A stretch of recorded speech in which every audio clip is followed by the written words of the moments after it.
Et yo, bon, je prends quand même le temps de vous faire une review un peu rapide parce que ça me semble compliqué de pas débrief, plus pas review. Enfin, cette game-là, elle était moralement difficile, donc il faut qu'on la regarde et que on voit ce qu'il y a à en tirer.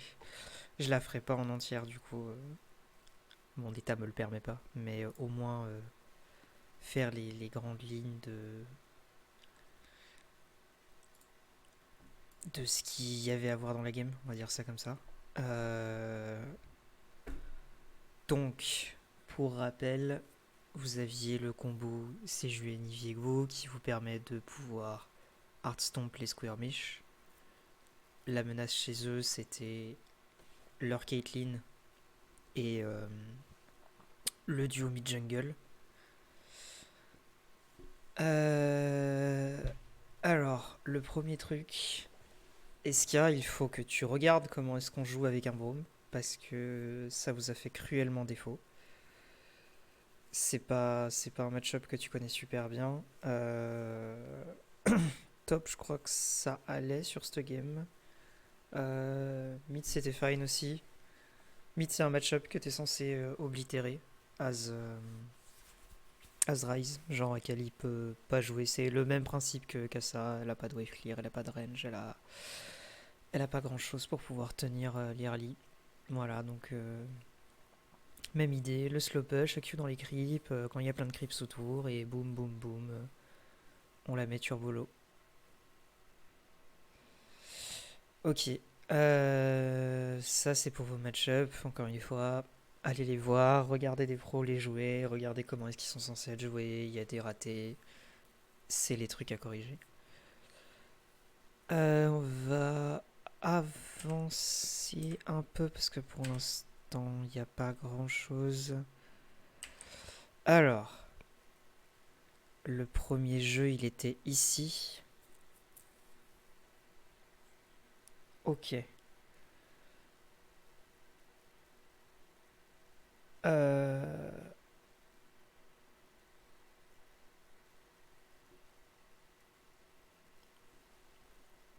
alors, je vais avoir des grands moments de silence, vous m'excusez. Là, ici, le... encore une fois, le plan à voir, c'est il faut que ça tourne autour de la mid lane. La bonne réaction, c'était de surtout pas jouer de move bot lane, parce que Wukong en early plus Nautilus Kate, ça aurait été rapidement catastrophique pour vous. Donc ça, c'était bien joué, bonne décision.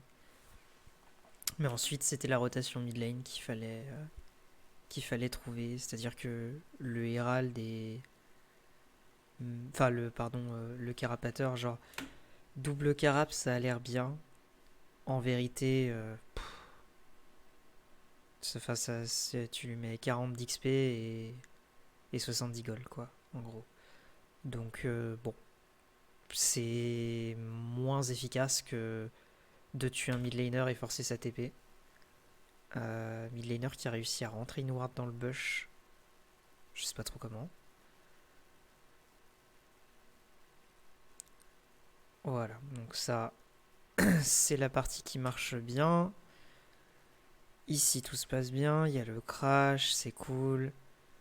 Euh, Bot lane, globalement, il y a du mal parce que vous êtes par accord sur les moments où vous jouez, les moments où vous jouez pas.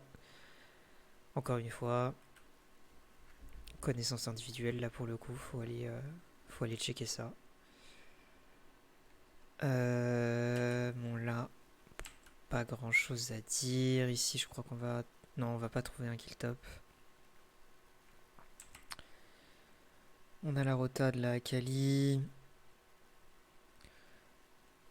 Ok, à partir de là, c'est le timing sur lequel il faut être prudent parce que vous avez fait une rotation top qui a abouti sur pas grand chose. Top, c'est pas normal que tu prennes 10-16 dans un match-up tank versus tank. Si tu jouais Horde à la limite, et encore, mais genre vraiment à 5 minutes de jeu, tu prends 10 CS, c'est pas possible. Il faut que le farming soit meilleur. Pareil, mid, elle te met 10 CS aussi alors que t'as un match-up giga dominant. Azraïs dans Akali, elle peut juste pas jouer la lane. Le seul qui a le droit de se prendre des CS, c'est H. C'est normal, t'es une lane perdante. Donc là, pour le coup, logique. Les deux autres, vous n'avez pas d'excuses. Donc je disais, là c'est le timing sur lequel il faut être un peu prudent parce que vu que vous avez joué un move top, alors globalement sans vos ultis, hein, c'est Cassente, ça se tue pas sans vos R.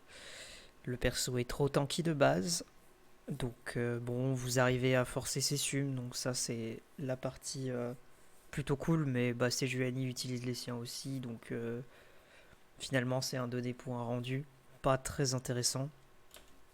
Euh, Faut vraiment que vous jouiez top sur les timings où ça a du sang, donc soit très très très tôt dans la partie, soit si on joue contre un cassette ou ce genre de perso, vraiment aller jouer assez tard.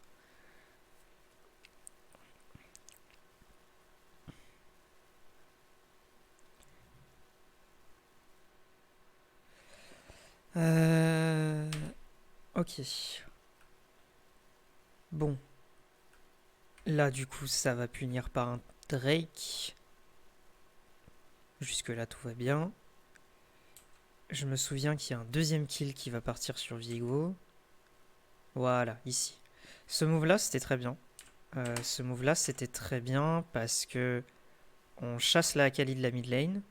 Du coup, on sait qu'elle est out. On passe sur les pinks. Et on gank à 2 avec le duo mid jungle sur une bot lane qui est permapush.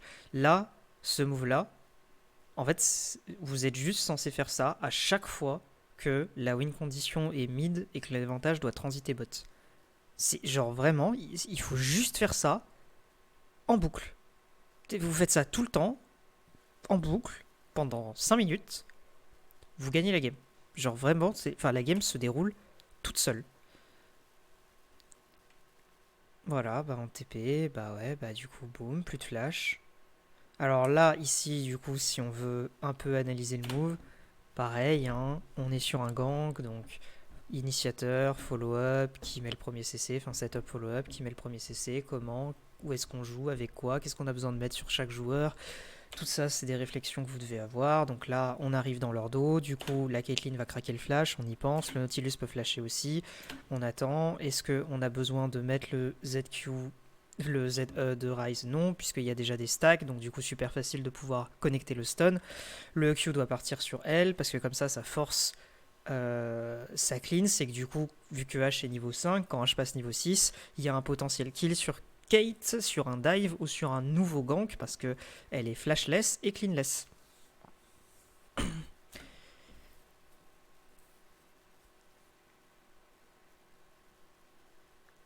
Je sais pas si ce que je suis en train d'expliquer vous semble ultra évident et quand je l'explique vous êtes en mode mais oui mais bien sûr et j'aurais dû y penser. Parce que si vous trouvez que c'est difficile de voir ça ici et d'y penser, ça veut dire que vous devez corriger. En fait, vous devez apprendre à gank.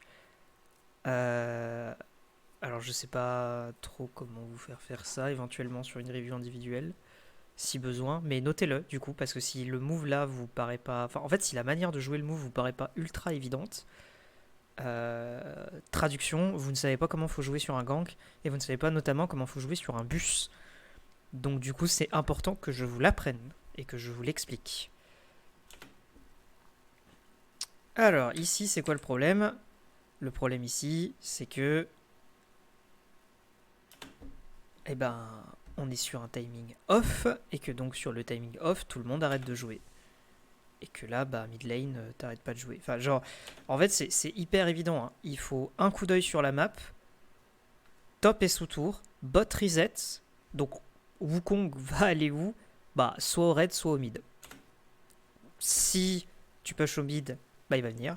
Si tu push pas, il va aller raid. Et si jamais il va raid, bah dans ces cas-là, on peut aller le cover, on peut aller essayer de défendre. Enfin, ça c'est des timing gangs qui sont vraiment ultra évidents. Genre, c'est. C'est juste du wave management basique en fait. Faut regarder sa minimap et puis voir que bah, on est la seule lane qui avance. Qu'en plus on est vulnérable sur un gank parce qu'on n'a pas de flash, du coup faut pas avancer. Ici, alors là, il y a un move très bizarre. Ah oui, parce que vous pensez que le Wukong va être top au niveau du red buff. Euh, Alors, spoiler, ici, si jamais il l'est, en vérité, vous pouvez pas vous battre parce qu'il a le soutien et de son top et de son mid. Alors, le mid a plus d'ulti, mais quand même, ils sont en supériorité numérique. Donc, pour le coup, il n'y a pas grand chose à faire. En fait, là, ici, la meilleure réaction, c'est d'aller catch la wave mid pour limiter la perte de gold et d'XP. La rotation de Braum, elle a du sens que si le move top est jouable, donc ça veut dire que Sejuani est là. Sauf que vu que Sejuani a back, d'ailleurs, ça c'est un truc que je dois voir.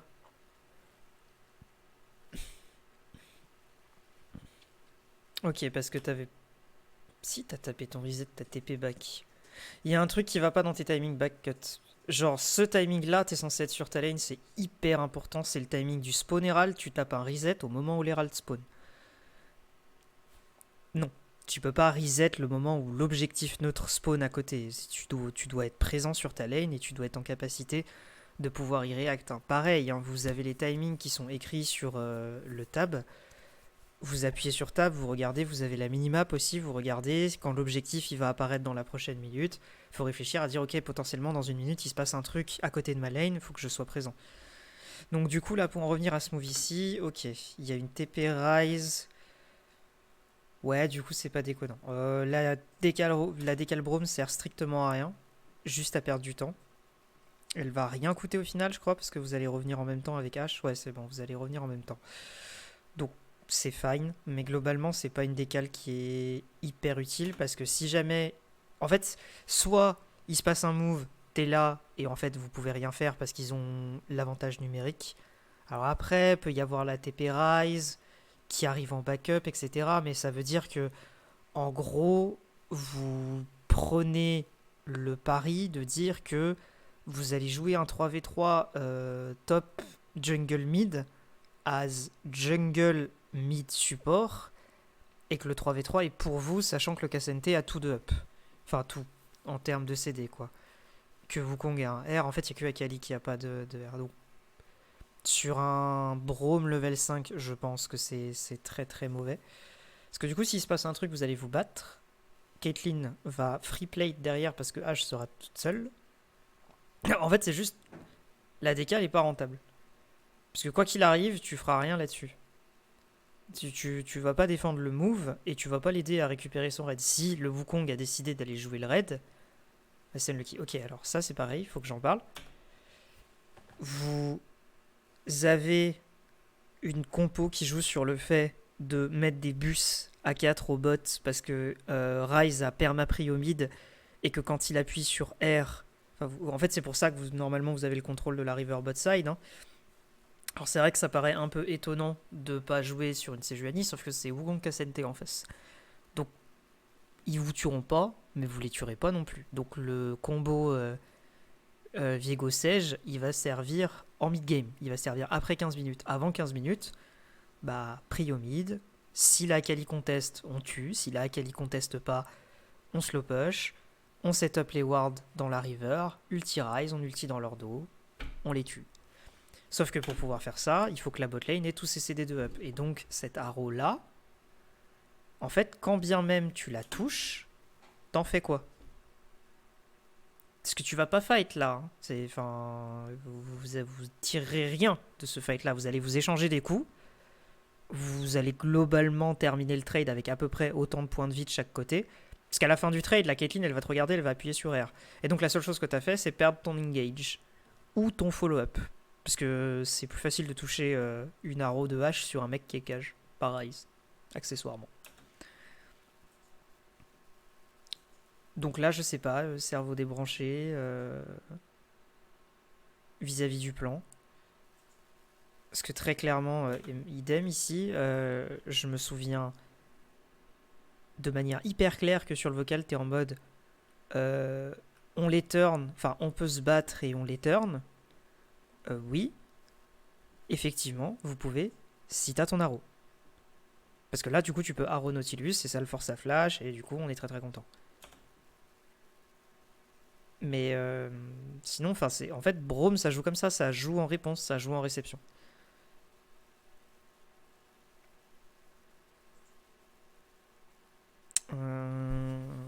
Ok.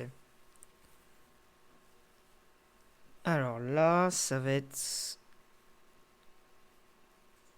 Ouais, ça va être là. Ça va être le move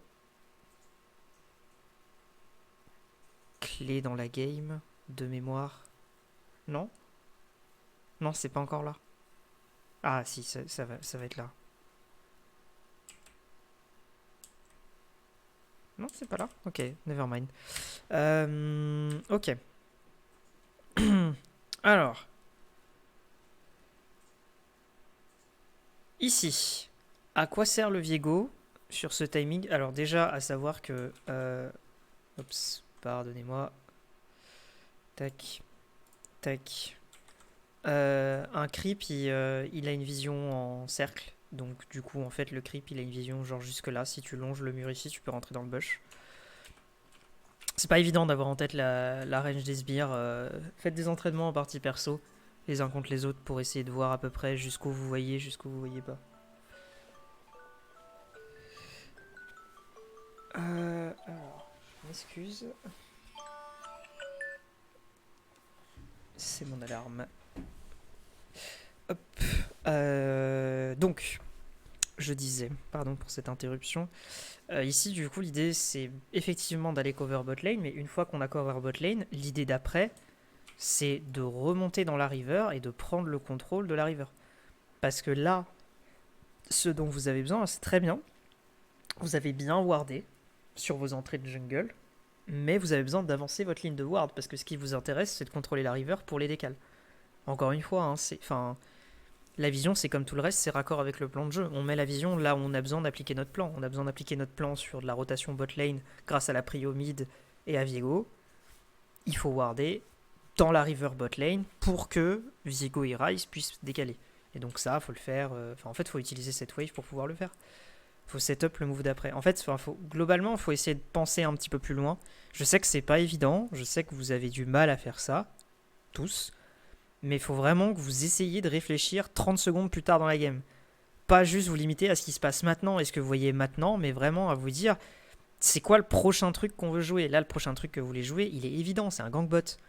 Je veux dire, il n'y a pas de question à se poser, il n'y a pas d'Herald, il n'y a pas de Drake, il n'y a pas d'objectif à contester. Mid lane, vous pouvez plus rien faire avec Ali. Top, il n'est pas tuable. Donc la seule lane sur laquelle on peut accélérer la game et profiter de notre Viego qui est 2-0, c'est bot. Donc, qu'est-ce qu'il faut setup? La bot lane. Du coup, qu'est-ce qu'il faut protéger? La river. Enfin, vous voyez, genre, là, je vous le déconstruis comme ça, vraiment pas à pas, mais à partir du moment où vous captez que le prochain move, c'est bot, le reste découle très logiquement. Enfin, il faut juste brancher le cerveau et se dire, ok, comment est-ce qu'on va jouer sur la bot lane?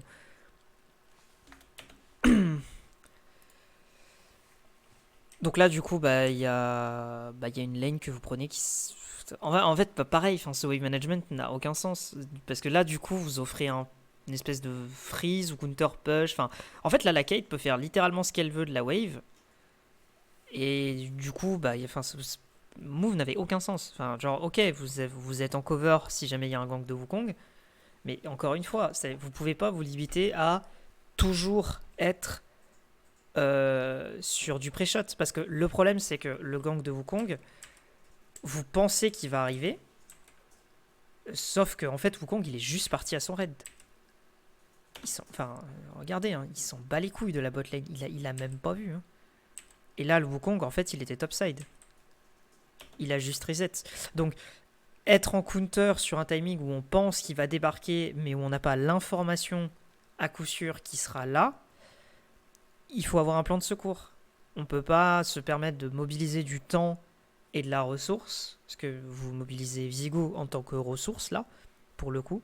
Parce que 2-0, il a moins de stuff que son homologue, là, hein, actuellement. Il y a une Chine de plus, ici. Alors, il y a épée longue, hein, mais entre épée longue et brillance, je ne vous fais pas de dessin, il y a un des deux qui est plus fort. Du coup, ça veut dire que, en fait, là, votre jungle sont aussi faits l'un que l'autre, et qu'en plus, lui, il est en Herald.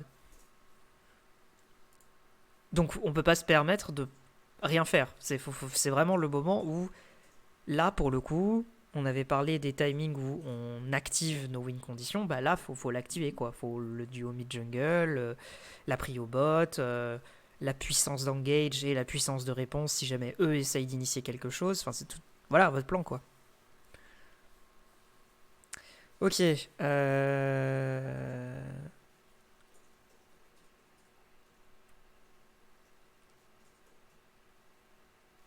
Alors, en vérité, ce freeze sert à rien parce que c'est Caitlyn et que du coup, la seule chose que vous faites, c'est lui donner de l'espace pour qu'elle conteste la vision. Donc vraiment, enfin, pour le coup, ça n'a aucun sens. Le but d'un freeze, c'est de deny. Ok. C'est soit de vous mettre dans une situation où vous ne pouvez pas vous faire harceler. En l'occurrence là, j'ai des gros doutes sur le fait que Caitlyn ne peut pas vous harceler avec sa veille de sbire ici. Soit poser la lane à un endroit où on peut agresser les adversaires. Il n'y a aucun des deux scénarios que vous pouvez faire. Donc aucun intérêt à essayer de freeze ça. Ça n'a aucun sens. Enfin, freeze pourquoi faire? Donner de l'espace à Caitlyn. Ouais, du coup, voilà, elle a proc bone plating. Elle va mettre les deux trucs. Elle est en mode, bah super, bah je vais récupérer la pique. Merci les gars. Et du coup, bah hop, on a repris le contrôle de la bot lane. Et hop, à nouveau, on n'est pas gankable. Aussi simple que ça.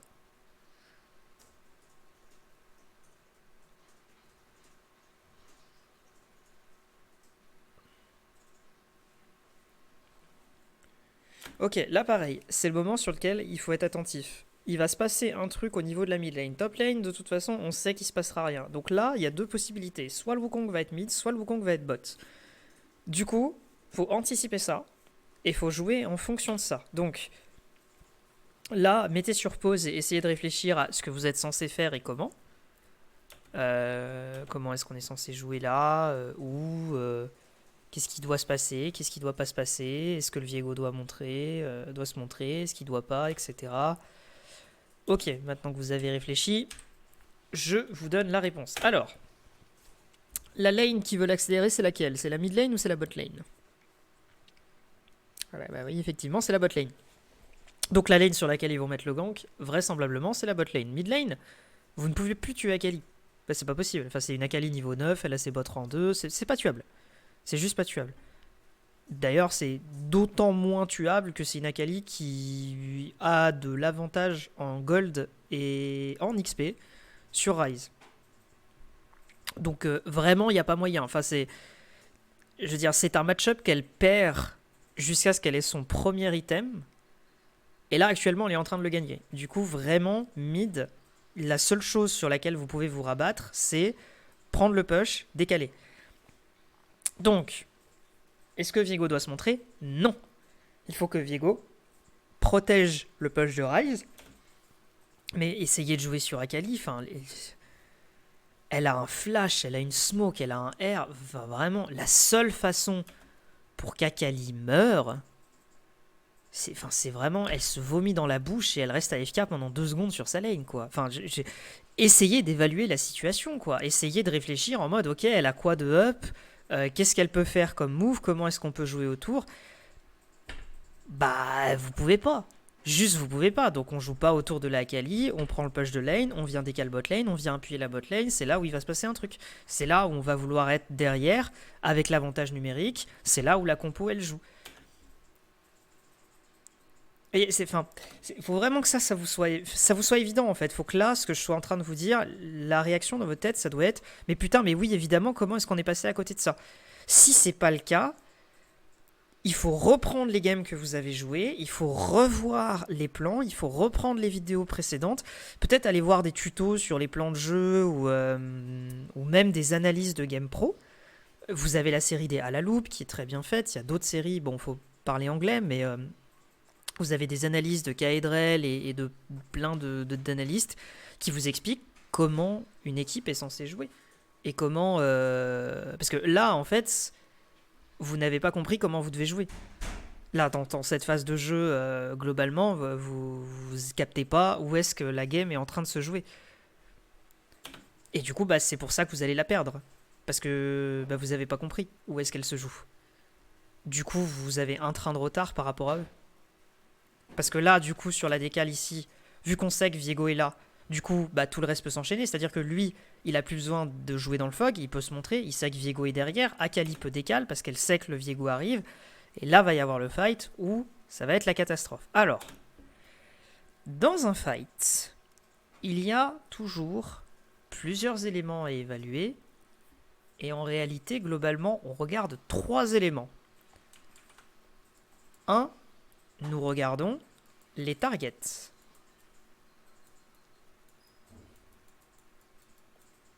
2. Nous regardons les CC. 3. Nous regardons... je sais pas trop comment vous expliquer ça, mais c'est en gros un delta ressources. C'est un différentiel de ressources. En gros, c'est à quel point on a de l'avance en stuff et en gold pour se permettre de forcer le fight ou à quel point on se contente de genre 1 kill. Donc là, en l'occurrence, le delta ressources, il est nul. Il n'y a pas d'équipe qui a l'avantage de ressources. Alors, le top a de l'avantage en stuff, mais sinon, tous vos stuffs se valent. Akali a de l'avantage en stuff sur Ryze aussi, mais du coup, Ryze est plus tanky, donc il pourra tenir en fight plus longtemps. Votre delta est à peu près nul. Du coup, il vous reste 2 trucs à regarder. Target, CC. Et c'est les 2 qu'il faut regarder. C'est-à-dire, qui est-ce que l'équipe adverse target chez vous, et qui sait que vous pouvez target chez eux, et la liste de CC qui sont passés de votre côté, la liste de CC qui sont passés de leur côté. Donc, là, ici, on a l'Arrow de H qui a un CC majeur dans votre équipe.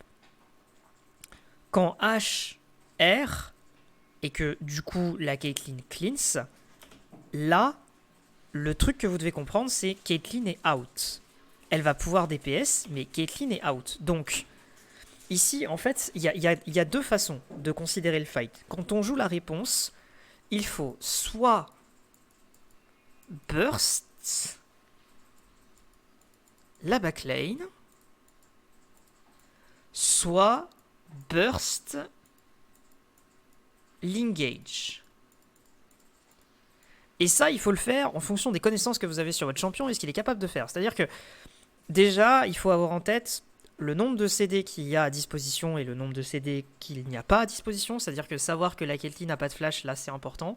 Savoir qu'elle a une cleanse, c'est important, parce que du coup, on va pas mettre l'ulti sur la Kate avec H, sauf si on veut forcer la cleanse et derrière qu'on veut la tuer, ou qu'on veut forcer la cleanse pour la sortir du fight. Là, en fait, le principal problème, c'est que... Regardez. Je vais vous décomposer le fight et on s'arrêtera là-dessus, parce que après tout le reste, bah, vous faites juste dérouler, parce que c'est le moment clé de la game, comme j'expliquais juste avant. Donc, là, déjà, vous avez 2 CD clés qui partent sur la même personne. C'est-à-dire que Caitlyn vient de manger 2 ultis sur 4. Sachant qu'il y en a un qui est un ulti utilitaire. L'ulti Ryze, il va rien faire dans le fight. Donc ça veut dire que dans une compo contre laquelle vous êtes censé répondre et manage l'engage, je sais que vous avez du mal, mais là, malheureusement, pas trop le choix. Voilà, fallait un peu composer avec ça. Vous êtes très très fort si vous êtes capable de pick et one-shot une cible, ça je vous l'avais dit, sauf que à ce stade-là de la game, vous pouvez pas. Donc à ce stade-là de la game, faut y aller mollo. Donc la première chose, il y a 2 ultis clés, qui sont 2 ultis ultra clutch dans le teamfight, qui partent sur la même cible, qui va appuyer sur un bouton et hop, elle a plus d'ulti. Elle appuie sur un deuxième bouton et hop, c'est bon, elle est safe.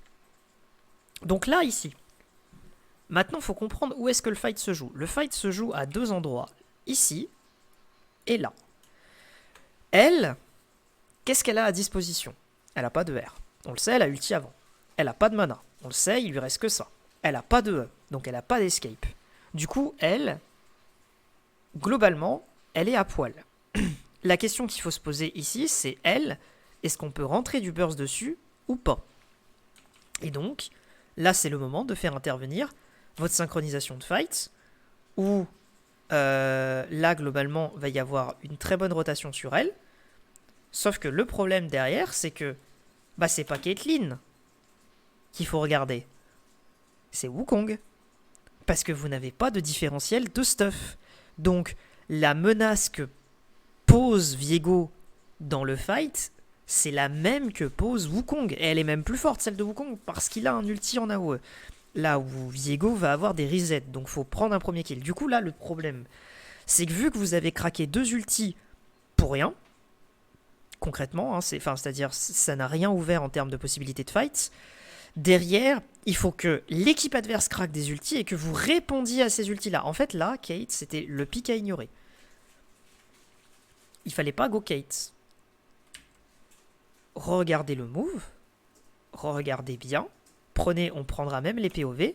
Là, ici, le focus, c'est Wukong. C'est lui qui va faire le fight. Pas Caitlyn. Caitlyn, elle est à poil. Elle a plus de mana. Elle peut juste mettre des auto-attaques. C'est une Caitlyn BF. Ces auto-attaques, elles font genre 90 de dégâts. Je vous jure que c'est vraiment pas la menace. Par contre, les 110 ou 120 DPS de Wukong sous R, avec le clone derrière, ça pour le coup, ça fait une diff. Parce qu'en plus, ça veut dire que lui, là, il a plus de questions à se poser. Lui, qu'est-ce qu'il a à faire? Bah, la seule chose qu'il a à faire, c'est mettre un CC sur le seul mec qui est Zolé, qui s'est retrouvé là. Enfin, là, il y avait absolument aucune synchronisation de fight. Et c'est un peu compliqué parce que c'est la première fois que vous êtes à ce point-là désynchro. Et la synchro de fight, le truc, c'est qu'il y a... En fait, il n'y a pas de façon de l'apprendre. Faut l'avoir ou pas. Il n'y a pas d'autre solution. Il faut être bon. Il faut jouer ensemble sur les bons timings, être raccord sur les focus, jouer en synchronisé, etc., etc. Donc voilà, c'était pour vous décomposer le fight sur ce qui s'est mal passé et sur ce qui s'est mal passé avant. Et globalement, bah, comme d'hab, hein, vous avez un déroulé de petites erreurs qui en temps normal ne coûtent rien. Dans un match officiel, vous coûtent une game. Aussi simple que ça.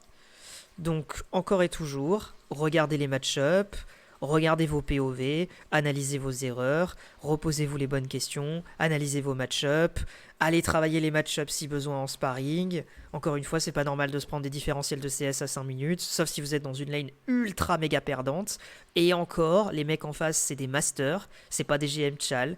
Ils font plein d'erreurs sur leur wave management, ils font plein d'erreurs sur leur timing de trade. Donc vous devez profiter de ça pour pouvoir vous retrouver à peu près bien dans la game. Bref, messieurs, à vous de faire la suite. Je vous souhaite à tous une bonne soirée et je vous dis à demain.